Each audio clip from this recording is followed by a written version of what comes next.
సువార్త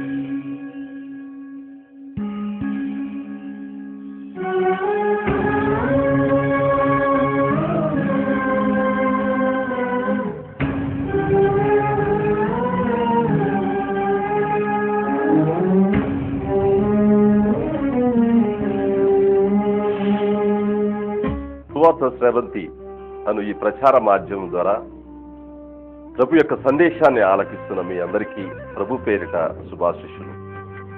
నెల్లూరు కథోలిక గురుపీఠం వారు మా పూజ్య మేత్రానులు పీఠాధిపతులు most reverend doctor Moses D Prakasam గారి ఆధ్వర్యములో చేపట్టినటువంటి ప్రచార మాధ్యమాల ద్వారా స్వార్థ పరిచర్య అను ఈ కార్యక్రమంలో భాగంగా ఈనాటి నుండి రాబో 7 ఎపిసోడ్లో కూడా శ్రమల కాలాన్ని గురించి ప్రత్యేకించిన సందేశాలు మీకు అందజేయబడబోతున్నాయి. పరిశుద్ధ గ్రంథములో పునీత పౌలు గారు మనందరికీ తెలియజేస్తున్నట్టుగా ఈ తపస్కాలం, శ్రమల కాలం అనేటువంటిది మనందరికీ అనుగ్రహ కాలం లేదా అనుకూలమైనటువంటి సమయం. ప్రభుతో మనం సఖ్యపడటానికి ఒక ఉన్నతమైనటువంటి సమయంగా భావించి మనందరం ఈ వాక్య పరిచర్యను విని మన విశ్వాసములో బలపడుతూ ప్రభు ప్రసాదించే ఆ రక్షణలో మనందరం భాగస్వామ్యం కావాలని మనస్ఫూర్తిగా ప్రార్థించుకుందాం.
మతిపోయి ద్వేషం అంతరించును మన మధ్య క్రీస్తుని మలుతురునే సతతము హిమాయచ్చట ఉండును అచ్చట దైవముండును అచ్చట దైవముండును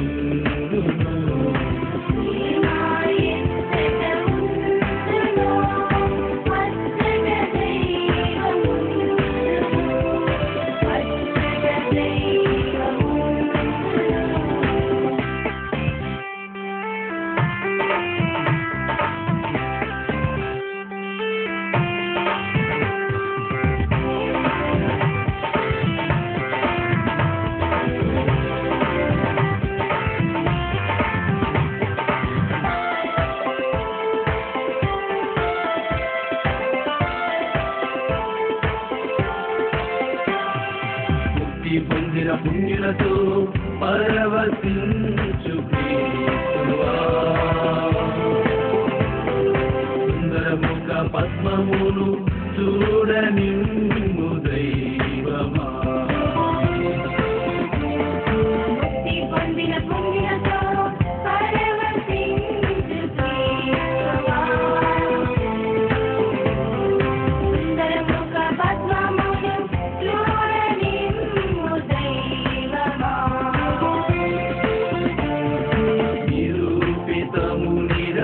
నిరవధికమునైన ఆనందము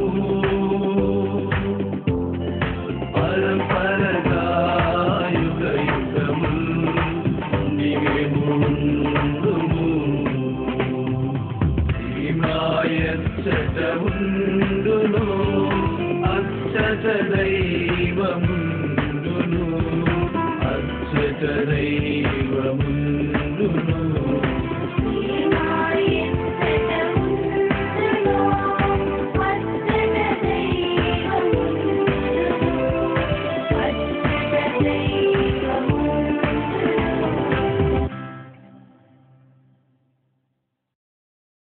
యేసుక్రీస్తులో ప్రియమైన సోదరి సోదరులారా, మనం ఇప్పుడు పరిశుద్ధ వారంలో ఉన్నాం. ఈ పరిశుద్ధ వారంలో ముఖ్యమైనటువంటి 3 రోజులు పాస్కా త్రయాగమము అని చెప్పబడుతున్నాయి. పెద్ద బేస్తవారం, పెద్ద శుక్రవారం, పెద్ద శనివారం.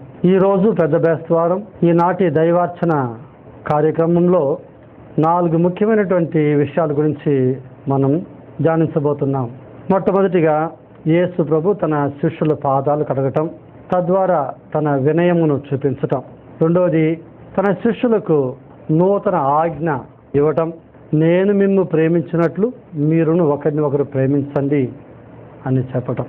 మూడవదిగా దివ్య సత్ప్రసాద స్థాపన, రొట్టెలు తీసుకొని విరచి శిష్యులకిస్తూ దీన్ని అందరూ భుజించండి అనియు, ద్రాక్షరసంతో నిన్న పాత్రాన్ని తీసుకొని దీన్ని మీరందరూ తీసుకుని త్రాగండి అని చెప్పినటువంటి ఆ వాక్యాలు, ఇదిగో ఆ రొట్టెను ఆ ద్రాక్షరసమును ప్రభు యొక్క పరిశుద్ధ శరీర రక్తములుగా మార్చాయి. నాలుగవదిగా దీన్ని నా జ్ఞాపకార్థం చేయండి అని చెప్పారు. తద్వారా తన అపోస్తలును ఆయన గురువులుగా అభిషేకించారు. మొట్టమొదటిగా యేసు ప్రభు తన శిష్యుల యొక్క పాదాలు గడిగినటువంటి విషయాన్ని గురించి ధ్యానం చేసుకుందాం.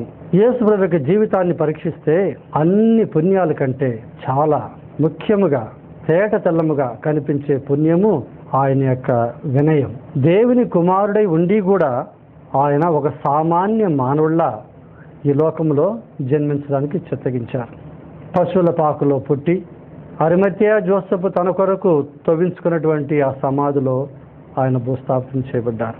ఒక వడ్రంగిలా 30 ఏండ్లు పనిచేసి ఒక సామాన్య మానవుడి వలె ప్రజల ముందు ఆయన జీవించారు. తన తండ్రికి వినయ విధేయులతో ఆయన తన జీవితాన్ని సమర్పించారు. స్లీవ మరణం వరకు ఆయన విధేయించారు. మనుష్య కుమారునికి తల దాచుకోవడానికైనా స్థలం లేనటువంటి ఒక పరిస్థితి. మత్తయి సువార్త 8:20 వచనాల్లో నక్కలకు బొరియలు, ఆకాశ పక్షులకు గూళ్ళు గలవు, మనుష్య కుమారునికి మాత్రం తల దాచుకొనుటకైనా చోటు లేదు అన్నట్టుగా మనం చదువుతున్నాం. సామాన్య మానవుడి వలె, మనవలే, అన్నిటిలో మనవలే, ఒక్క పాపం తప్ప అన్నిటిలో సామాన్య మానవుల వలె జీవించారు. ఒక మానవుని చేత దేవుని కుమారుడు జ్ఞానస్నానం తీసుకోవడానికి చిత్తగించారు. చివరికి అవమానకరమైనటువంటి శిలువ మరణాన్ని, బాధలతో కూడినటువంటి భయంకరమైనటువంటి వేదనలతో కూడినటువంటి మరణాన్ని పొందడానికి ఒప్పుకున్నారు. చివరికి స్లీవ్ మీద తన విరోధుల కొరకు ఆయన ప్రార్థించారు. ప్రభు యొక్క వినయం ఎటువంటిది అంటే చివరికి తన శిష్యుల యొక్క పాదరక్షలను విప్పి వారి యొక్క పాదాలు కడిగారు. ఈరోజు ప్రభు భోజనం చేయడానికి ముందుగా, ఆ కడరా భోజనానికి ముందుగా ఇదిగో ప్రభు తన శిష్యుల యొక్క పాదాలు కడుగుతున్నారు. ఇదే వినయం అంటే. మనలో వినయం ఎంత మాత్రం ఉన్నది? మనకున్న పేరు ప్రతిష్టలు, హోదా, డబ్బు వీటిని చూసి మనం గర్విస్తున్నామా? వినయంగా ఉన్నామా? పెద్దలను గౌరవించుతున్నామా? అనాథులను మరియు వేదనలో ఉన్నవారిని మరియు పసిపిల్లలను మనం ప్రేమతో చూస్తున్నామా? లేక మన ప్రార్థనలన్నీ కూడా పరిజేయుని ప్రార్థన వలె ఉన్నవా? పునీత అగుస్తును అన్నటువంటి వారు ఇవిలా అంటున్నారు, గర్వం వలనే ఆనాడు సమ్నస్కులు అయినటువంటి వారు సైతానులుగా మారారు. వినయం వల్ల మానవులు ఇదిగో సమ్నస్కుల వలె మారచ్చు అని ఆయన చెప్పుచున్నారు. అంతేగాక వినయం అన్నదే అన్ని పుణ్యాలకి మూలాధారంగా ఉన్నది. వినయం లేనటువంటి హృదయంలో ఇక ఏ ఒక పుణ్యం కూడా ఉండజాలదు అని ఆ పునీతుడు అంటారు. ఒకసారి ఒక ఊర్లో ఒక కన్యాస్త్రీ గొప్ప అద్భుతాలు చేస్తుంది అని ఒక వార్త ఆనాటి పాపు గారికి వచ్చింది. అప్పుడు ఆయన ఫిలిప్ నేరి అయినటువంటి పునీతుడిని, ఆ రోజుల్లో ఒక గురువుగా ఉన్నటువంటి ఆయన పిలిపించి వెళ్ళి ఆ కన్యాస్త్రీని చూచి తాను విన్న విషయాలు ఎంతవరకు నిజము అని కనుక్కొని రమ్మని పంపించారు. ఫిలిప్ నేరి ఆ కాన్వెంట్ చేరుకున్నారు. నడిచిపోవటం వల్ల తన చెప్పులంతా కూడా దుమ్ము ధూళితో నిండిపోయాయి. తలుపు తట్టి లోపలికి వెళ్ళి ఆ కన్యాస్త్రిని చూడాలని చెప్పారు. అప్పుడు కొంచెం కూర్చోండి, ఇదిగో వస్తారని చెప్పి వెళ్ళి ఆ కన్యాస్త్రిని పంపించారు. అప్పుడు వచ్చినటువంటి ఆ కన్యాస్త్రిని చూసి ఫిలిప్ నేరి కొన్ని ప్రశ్నలు అడిగిన తర్వాత తాను ఎందుకోసం వచ్చానన్న విషయం చెప్పకుండా తాను ఒక గురువని చెప్పి వినయముగా ఇదిగో నా పాదరక్షలు చాలా దుమ్ముతో నిండి ఉన్నవి, దయచేసి కొద్దిగా తుడిచిపెట్టు అన్నట్టుగా అడిగారు. వెంటనే ఆ కన్యాస్త్రి కోపముతో లేచి నేను ఎవరు అనుకుంటున్నావు అన్నట్టుగా ఆ పునీతుడిని బాగా తిట్టింది. వెంటనే ఆ పునీతుడు లేచి ఆమె దగ్గర క్షమాపణ అడిగి వెళ్ళిపోయారు. వెళ్ళి పాపగారితో ఏమన్నారంటే, ఎక్కడైతే వినయం అన్నది లేదో అక్కడ ఎటువంటి అద్భుతాలు జరగవు అని ఒక్క మాట చెప్పారు. యేసుక్రీస్తులో ప్రియమైన సోదరి సోదరుల, వినయము లేనటువంటి ప్రార్థన వ్యర్థమైనటువంటి. వినయాత్ముని ప్రార్థన ఆకాశాన్ని దూచుకొని పోయి మోక్షపు తలుపులు కొట్టి ప్రభు ముందు విన్నవిసుకుంటుంది. ఇదే ఈ మొదటి అంశంలో మనం తెలుసుకోవాల్సిన విషయం. రెండో అంశముగా యోహాను గారి స్వార్త 15వ అధ్యాయం 12వ వచనం, ఇది నా ఆజ్ఞ, నేను మిమ్ము ప్రేమించినట్టు మీరును ఒకరిని ఒకరు ప్రేమించండి అని ప్రభు శిష్యులకు చెప్పారు. సీనాయి పర్వతం మీద యెహోవా దేవుడు మోయేజుకు 10 ఆజ్ఞలు ఇచ్చారు. పాత గ్రంథంలో ఉన్నటువంటి ఆజ్ఞలు అంశాలు అవన్నీ చూస్తే ఆనాటి న్యాయం ఎటువంటిదంటే ప్రతీకారంతో కూడినది. కంటికి కన్ను, పంటికి పన్ను, దెబ్బకి దెబ్బ, వాతకి వాత అన్నట్టు. యేసు ప్రభు కాలంలో ఈ 10 ఆజ్ఞలతో ఇతర ఆచారాల ఆజ్ఞలు అన్నీ కూడా కలిపి దాదాపు 600 ఆజ్ఞలు ఉన్నాయి. అప్పుడు ఒక ధర్మశాస్త్ర బోధకుడు, ప్రభువా ఆజ్ఞలన్నిటిలో గొప్ప ఆజ్ఞ ఏది అని అనగా, అప్పుడు ప్రభు ఇదిగో దైవ ప్రేమ, సోదర ప్రేమ అన్నటువంటి విషయాన్ని మత్తయి గారు రాసిన సువిశేషం 22:37-38లో తెలియజేయటం మనం చూస్తున్నాం. కానీ ప్రభు తన శిష్యులకు ఇచ్చినటువంటి ఒకే ఆజ్ఞ ఏమిటంటే, నేను మిమ్ము ప్రేమించినట్టు మీరు ఒకరు ప్రేమించండి అన్నారు. మరి దైవ ప్రేమను గురించి ఇక్కడ చెప్పారా అంటే, పునీత యోహాను గారు రాసినటువంటి లేఖలో, మొదటి లేఖలో 4వ అధ్యాయం 20వ వచనంలో, నీ కండ్లార చూడగలిగినటువంటి సహోదరుని నువ్వు ప్రేమించినప్పుడు నీ కళ్ళతో చూడలేనటువంటి దేవుని నువ్వు ఏ విధంగా ప్రేమించగలవు అన్నటువంటి వాక్యం మనకేం చెప్తుందంటే, దైవ ప్రేమ ఇదిగో సోదర ప్రేమతో వెల్లడి అవుతుంది. నిప్పుని నిప్పుతో ఆర్పలేం, నీటితోనే ఆర్పాలి. అలాగే ద్వేషాన్ని ద్వేషముతో గెలవలేం, ప్రేమతోనే గెలవాలి. అందుకే ప్రభు అన్నారు, ఇదిగో నీ చెంపపై ఒకరు కొడితే నీ రెండో చెంప కూడా చూపించు అన్నారు. మత్తయి సువార్త 5:39. యెషయా గ్రంథంలో 52 అధ్యాయము 5వ వచనం ఈ విధంగా చదువుతున్నాం. అతడు మన తప్పిదముల కొరకు గాయపడెను, మన పాపముల కొరకు నలగొట్టబడెను. మరియు 6 చివరి వాక్యంలో, కానీ ప్రభు మనమందరి దోషములను అతని మీద మోపెను అనియు. మరియు 12వ వచనములో, అతడు తన ప్రాణమును అర్పించెను, దుష్టుడుగా ఎంచబడెను, పెక్కుమంది దోషములను భరించి వారి పాపముల పరిహారము కొరకు విజ్ఞాపన చేసెను అని మనం చదువుతున్నాం. యేసు ప్రభు మన అందరి తరపున మన కోసం మరణించారు. ఆయన ఇచ్చినటువంటి ఆ ఒక్క ఆజ్ఞ ఇదిగో ప్రేమ ఆజ్ఞ. మన మీద ఉన్న ప్రేమ కోసం తన ప్రాణాన్ని అర్పించారు. ఒకసారి పాద్రే పియో అన్నటువంటి పునీతుని చూచి ఒక ఆయన అడిగాడు, స్వామి, సైతానుకు ఇంకొక పేరు అంటూ ఉంది అంటే అది ఏం పేరు అని అడగ్గా ఆయన అన్నాడు, దాని పేరు స్వార్థము అన్నాడు. ఎక్కడైతే స్వార్థం అనేది ఉంటుందో అక్కడ దైవ ప్రేమ సోదర ప్రేమ అనేది ఉండదు అన్నట్టుగా. మ్యాక్సిమిలియన్ కోల్బే అన్నటువంటి పునీతుని గురించి మీరు విని ఉంటారు. 1941 సంవత్సరము ఆగస్టు నెల 14వ తారీఖు ఈ పునీతుడు ఆ రోజుల్లో జర్మన్ దేశానికి చెందినటువంటి నాజీ ఆర్మీ చాలామంది యూదులను గురువులను చెరవేయించి వారిని నానా విధమైనటువంటి హింసలు పెట్టి కాన్సంట్రేషన్ క్యాంప్స్ అన్నటువంటి క్యాంపుల్లో వారిని చంపుతున్నారు. ఒకరోజు ఒక క్యాంపు నుండి ఒక ఆయన తప్పించుకుని వెళ్ళిపోయాడు.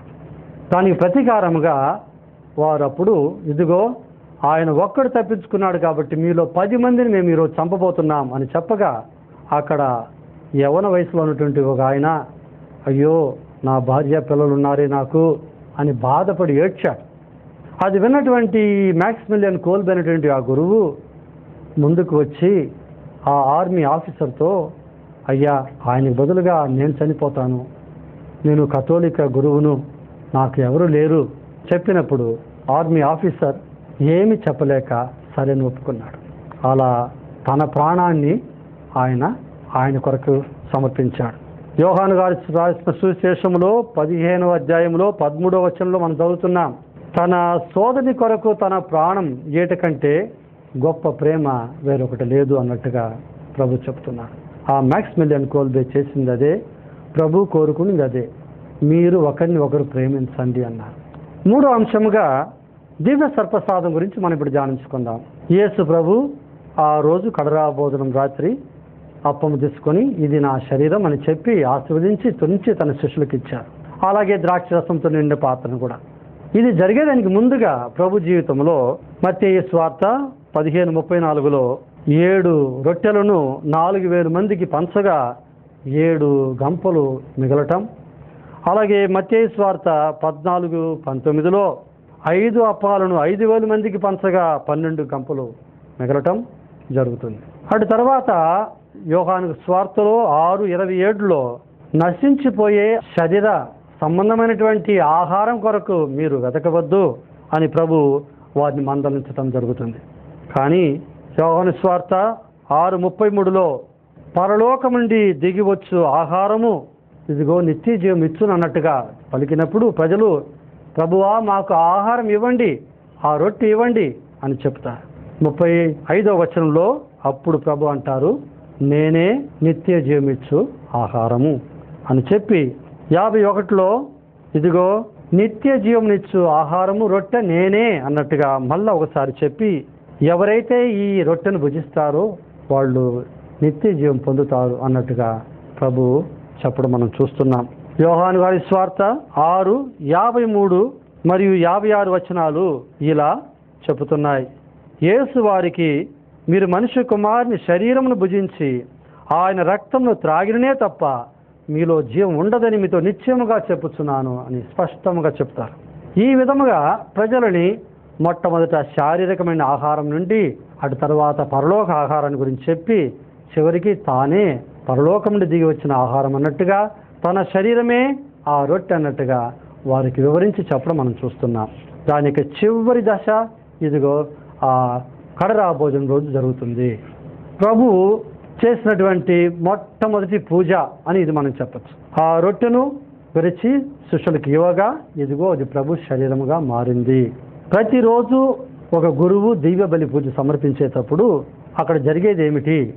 ఆ దివ్య బలి పూజ యేసు ప్రభు యొక్క ఒక బలి, మరియు అది ప్రభు యొక్క మరణ పునరుత్థానం యొక్క జ్ఞాపకార్థం, మరియు అది ఒక విందు, చివరికి అది ఒక ఐక్యతకు గుర్తు అని మనం చెప్పచ్చు. కొరింథీయులకు రాయబడినటువంటి లేఖలో 10వ అధ్యాయం 17వ వచనంలో ఒక్క రొట్టెను భుజించి దాంట్లో ఒక్క పాత్ర నుండి పానం చేసినప్పుడు ఆ సంఘమంతా ఏకమై ఒకే మనసుతో ఐక్యతతో ఉంటుంది అన్నట్టుగా మనం చూస్తున్నాం. ప్రభు మోక్షానికి పోయేదానికి ముందుగా మత్తయి సువార్త 28:20లో నేను మీతో ఎల్లకాలం ఉంటాను అన్నారు. లోకాంత్యం వరకు నేను మీతోనే ఉంటాను అన్నట్టుగా చెప్పడం మనం చూస్తున్నాం. అనగా ప్రభు యొక్క సాన్నిధ్యం అనేది ఇటు దివ్య సత్ప్రసాదం ద్వారా మనతో ఎల్లప్పుడూ ఉంది అని చెప్పచ్చు. ఈ దివ్య సత్ప్రసాదం ద్వారా ప్రభు మనతో ఉంటున్నారు అని కూడా చెప్పచ్చు. తుర్యోపదేశ కాండములో 4వ అధ్యాయములో 7వ వచనములో మనం ఈ విధంగా చదువుతున్నాం. ఏ జాతికైనను, ఎంత గొప్ప జాతికైనను వారి దేవుడు మన దేవుని వలె చేరువలో ఉన్నాడా అని మోయిజు ఇశ్రాయేలు ప్రజలతో చెప్తారు. మన దేవుడు, మన ప్రభు మన ప్రక్కనే ఉన్నారు. దాన్ని మనం ప్రతిరోజు దీవెలి పూజలో చూస్తున్నాం, దివ్య సర్ప్రసాదంలో కనుక్కుంటున్నాం. దివ్య సర్ప్రసాదంలో ప్రభు నిజముగానే వేంచేసి వస్తున్నారు. అది ప్రభు యొక్క శరీర రక్తములు, తన దైవత్వముతో, తన ఆత్మతో, తన శరీరముతో, రక్తముతో నిజంగానే వేంచేసి ఉన్నారు. ఒకరోజు ఒక అమ్మాయిని చూసి జ్ఞానోపదేశ క్లాస్లో ఒక సిస్టర్ అడిగారు, అమ్మాయి దివ్య సర్ప్రసాదానికి స్లీవ్లో ఉన్నటువంటి యేసు ప్రభుకి ఏం తేడా అన్నారు. అప్పుడు ఆ అమ్మాయి ఇలా చెప్పింది, స్లీవలో నేను ప్రభును చూస్తున్నాను కానీ ప్రభు అక్కడ లేరు. దివ్య సర్ప్రసాదంలో ప్రభు నాకు కనిపించట్లేదు కానీ ప్రభు అక్కడ ఉన్నారు అన్నట్టుగా చెప్పింది. ప్రతి దివ్య బలి పూజలో ఈ అప్ప రసములు ప్రభు యొక్క శరీర రక్తముగా మారుతున్నాయి. కానీ కంటికి కనిపించేది ఇదిగో అప్పంలాగే, రసంలాగే కనిపిస్తుంది. ఇప్పుడు థామస్ అక్వైనాస్ అనేటువంటి పుడితుడు ఇలా అంటున్నారు, విస్సుస్ టాక్టుస్ గుస్తుస్ ఇంతే ఫలితుర్ సెడ్ ఔదీతో సోలో తోతో క్రెదేతుర్ అంటారు. చూచినను, తాకి చూచినను, తిని చూచినను అది అంతా కూడా అప్పంలాగే, రొట్టెలాగే ఉంటుంది. కానీ ఒక్క విశ్వాస కండ్లకు మాత్రమే అది ప్రభు శరీరం అని స్పష్టంగా చెప్పడం మనం చదువుతున్నాం. 700 సంవత్సరాల్లో లాంచియానా అన్నటువంటి ఒక ఊరిలో, ఇతాలి దేశంలో ఒక గురువు దివ్య బలి పూజ సమర్పిస్తున్నారు. అలా సమర్పించేటప్పుడు ఆయనకు ఉన్నటువంటి ఒక అనుమానం, ఈ రొట్టె, ఈ ద్రాక్ష రసము నిజముగానే ప్రభు యొక్క శరీరముగా, రక్తముగా మారుతున్నాయా అని అనుమానంతో ఆయన ఆ బలి సమర్పిస్తున్నారు. ఆ రోజు ఆయన పూజ చేసి, అనగా ప్రభు యొక్క వాక్యాలు పలికి అప్పాన్ని ప్రజలకు చూపించి ఆ పీట మీద పెట్టి ఒక్కసారి మోకాళ్ళ మీద ఉండి మళ్ళా పైకి లేచాడు. తన కంటి ముందే ఆ అప్పము మధ్యలో అప్పముగానే ఉండగా చుట్టూ ఇదిగో మాంసంలా తయారైంది. అలాగే ద్రాక్షరసంతో ఉన్నటువంటి పాత్రం కూడా కంటి ముందే ఆ ద్రాక్షరసం రక్తంగా మారింది. ఈ రోజు కూడా ప్రియమైన సోదరి సోదరులారా, ఆ లాంచియానా అనేటువంటి ఆ పట్టణములో, ఇతాలి దేశంలో ఆ ఎండిపోయినటువంటి ఆ మాంసము, ఇంకా కూడా మధ్యలో రొట్టె ఉండగా, అలాగే 4 ముక్కలుగా ఎండి పగిలిపోయినటువంటి ఉన్నటువంటి ఆ ద్రాక్షరసము ఇప్పుడు కూడా ఆడ ఉంచి ఉన్నారు. మన ప్రస్తుతం ఉన్నటువంటి ఫ్రాన్సిస్ పాప్ గారు, వారు బోనస్ ఐరస్ అర్జెంటీనాలో కార్డినల్గా ఉండేటప్పుడు ఆగస్టు 18, 1996 సంవత్సరము అలసాంద్ర అన్నటువంటి ఒక గురువు పూజ అయిపోయి అంతా సర్దుకునేటప్పుడు ఒక ఆమె వచ్చి, స్వామి ఇదిగో వెనక ఒత్తులు పెట్టే ఒక పక్క వాకిల దగ్గర దివ్య సర్ప్రసాదం కింద పడి ఉంది అని చెప్పడం జరిగింది. ఆయన వెళ్ళి దాన్ని తీసుకొని వచ్చి ఒక పాత్రలో నీటిలో పెట్టి దాన్ని దివ్య సర్ప్రసాద పెట్టిలో పెట్టారు. ఒక వారం తర్వాత ఏదో దాన్ని తెరిచినప్పుడు లోపల ఆ ఉన్నటువంటి ఆ పాత్రం అంతా కూడా నీళ్లతో ఉన్న పాత్రం అంతా రక్తంతో ఉన్నటువంటి మాంసంలా అయిపోయి ఉన్నది చూశారు. మన పాపు గారే దాన్ని చూసి ప్రస్తుతానికి దాని గురించి సైంటిస్టులు అంతా కూడా వారి యొక్క ఒపీనియన్ చెప్పాలని ఆదేశించి ఉన్నారు. కేరళలో రాణి జాన్ అనేటువంటి ఒక స్త్రీ అక్టోబర్ 26, 1997 సంవత్సరం ఒక బిషప్ గారు పూజ చేస్తుండగా ఆ పూజలో దివ్య సత్ప్రసాదం తీసుకొనగా ఆమె నోటిలోని ఆ సత్ప్రసాదం, ఆ తెల్లని అప్పం ప్రభు యొక్క శరీరముగా రక్తముతో కూడిన మాంసముగా మారినటువంటిది మనం చూడగలం. యేసుక్రీస్తులో ప్రియమైన సోదరి సోదరులారా, దివ్య సత్ప్రసాదానికి మనం ఎంత విలువిస్తున్నాం? మనం ఎంతమంది తగిన తయారింపుతో పవిత్రతతో ప్రభు యొక్క శరీరాన్ని భుజించుతున్నాం? పునీత చిన్నప్ప గారు కొరింథీయులకు రాసిన మొదటి లేఖలో 11:27 వచనంలో ఇలా చెప్పుచున్నారు, ప్రభు యొక్క శరీరాన్ని ఏ ఒక వ్యక్తి అపవిత్రముగా భుజిస్తారో వారు పాపం కట్టుకుంటున్నారు అన్నట్టుగా తన వాక్యంలో వివరించడం మనం చూస్తున్నాం. చివరిగా 4వది గురుత్వం. యేసు ప్రభు లూకాసు గారికి రాసిన సువిశేషం 22:19లో దీన్ని నా జ్ఞాపకార్థం చేయండి అని చెప్పారు. ఆ వాక్యం ద్వారా ఇదిగో తన శిష్యులను వారు గురువులుగా అభిషేకించారు. పాత గ్రంథములో అనగా ఆది గ్రంథములో ఆది కాండములో 14వ అధ్యాయము 18-20 వచనాలు చదివినట్లయితే మెల్కీసెదెకు అన్నటువంటి రాజు ఇదిగో జెరూసలేముకు రాజు, ఆయన అబ్రహాముకు కానుకలు సమర్పించడం చూస్తున్నాం. ఆయన యాజకుడు, నిత్య గురువైనటువంటి యాజకుడు, మహోన్నతిని యాజకుడు అని ఆయన గురించి చెప్పబడి ఉన్నది. యేసు ప్రభు మెల్కీసెదెకు క్రమము ద్వారా వచ్చినటువంటి యాజకుడు అని మనం చెప్పచ్చు. కీర్తనలో 109:4 మరియు హెబ్రేలుకి రాయబడిన లేఖ 5:5లో మరియు 7:1లో మెల్కీసెదెకు క్రమములో వచ్చినటువంటి యాజకుడు ప్రభు అని చెప్పడం మనం చూస్తున్నాం. లూకా గారి రాసిన సువిశేషం 6:13లో ప్రభు తాను ఎన్నుకోబోయేటువంటి ఆ శిష్యులను పేరు పెట్టి పిలిచారు. యోహాను గారి సువార్త 15:16లో మీరు నన్ను ఎన్నుకోలేదు, నేను మిమ్ము ఎన్నుకుంటుని అని కూడా స్పష్టంగా చెప్తారు. యేసు ప్రభు యొక్క మోక్షారోహణం తర్వాత ఆనాటి క్రైస్తవ సంఘము శిష్యుల చేత నడిపించబడినది. అప్పుడు అపోస్తుల చర్య 6వ అధ్యాయము 5-6 వరకు చదివినట్లయితే 7 మంది డీకన్లు ఎన్నుకొని అపోస్తులు వారి మీద తమ చేతులు పెట్టి ప్రార్థించడం, వారు పవిత్రాత్మ పొందడం మనం చూస్తున్నాం. యేసు ప్రభు తన గురుత్వాన్ని తన శిష్యులతో పంచుకున్నారు. ఈ గురుత్వం అనేది ఒక విశేషమైనటువంటి వరము. ఇది దైవ పిలుపు అని చెప్పబడుతున్నది. దేవుడు పిలిస్తే తప్ప ఎవరు కూడా గురువు కాలేరు.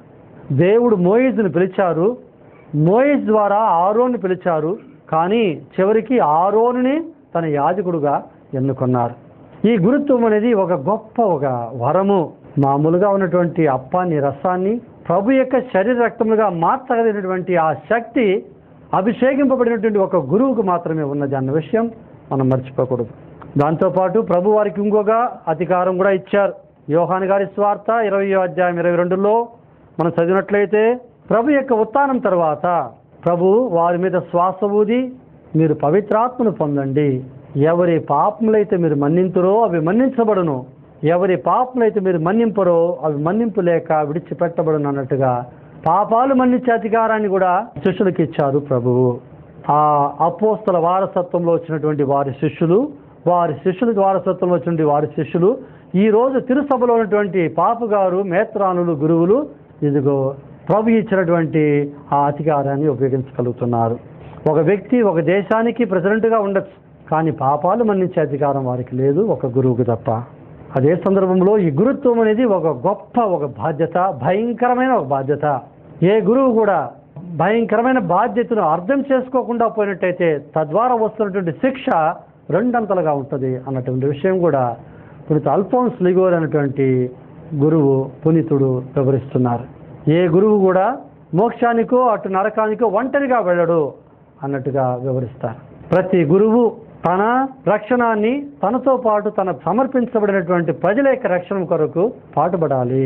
ఇంటి పక్కన వేసి ఉన్నటువంటి నిచ్చెన మనుషులందరూ పైకెక్కిపోవడానికి అది వారికి సహాయపడుతుంది. కానీ నిచ్చెన మాత్రం పైకి పోదు. అలా మన జీవితం కాకూడదు అని ప్రతి గురువు కూడా వేడుకోవాలి. మోయిజు ఎంత గొప్పవాడు, ప్రభుతో ముఖాముఖిగా మాట్లాడేటువంటి వ్యక్తి.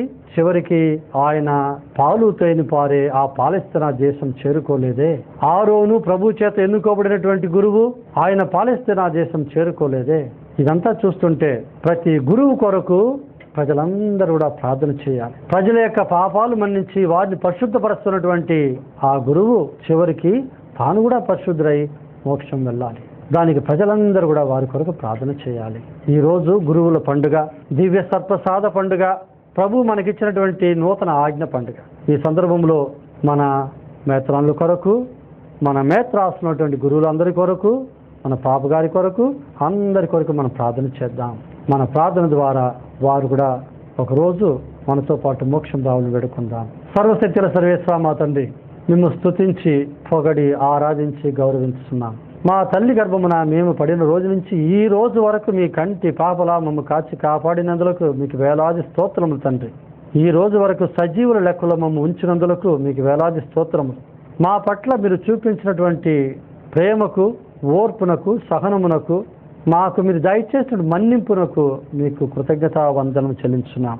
అన్నిటికంటే మిన్నగా మీ ఏకైక కుమారుడిని యేసు ప్రభువును మా లోక రక్షణార్థం మా రక్షకుడిగా పంపినందులకు మీకు వేలాది స్తోత్రములు తండ్రి. ఓ యేసువా, మీరు మీ శిష్యులను గురువులుగా మార్చి దివ్య సర్ప్రసాదం స్థాపించి తద్వారా మాతో ఎల్లప్పుడూ జీవిస్తున్నారు.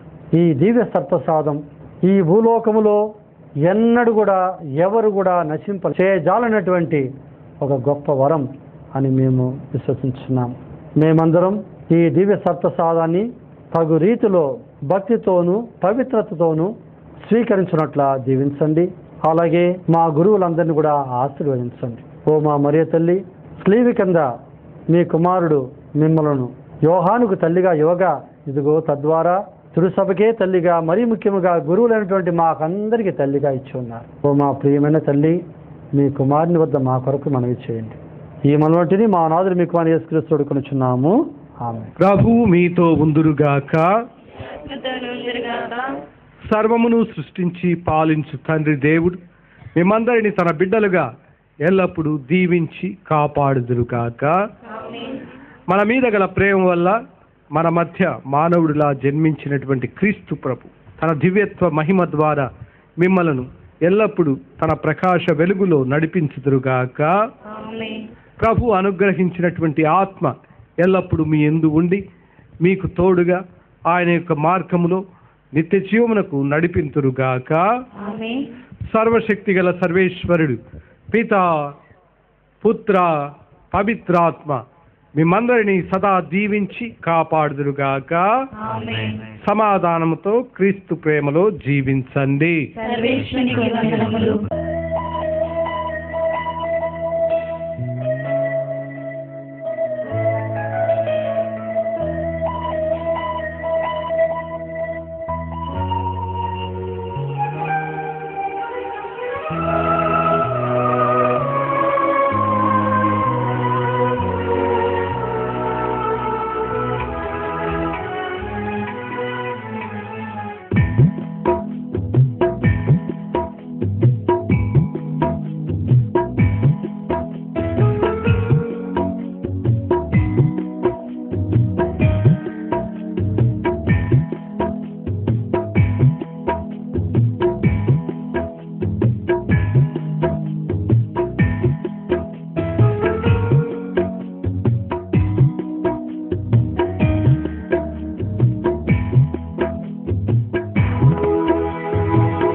సహాయాన్ని అందించదలచిన చిరునామా రెవరెండ్ ఫాదర్ థామస్, చైతన్య యువతా కేంద్రం, సుబేదారుపేట, నెల్లూరు.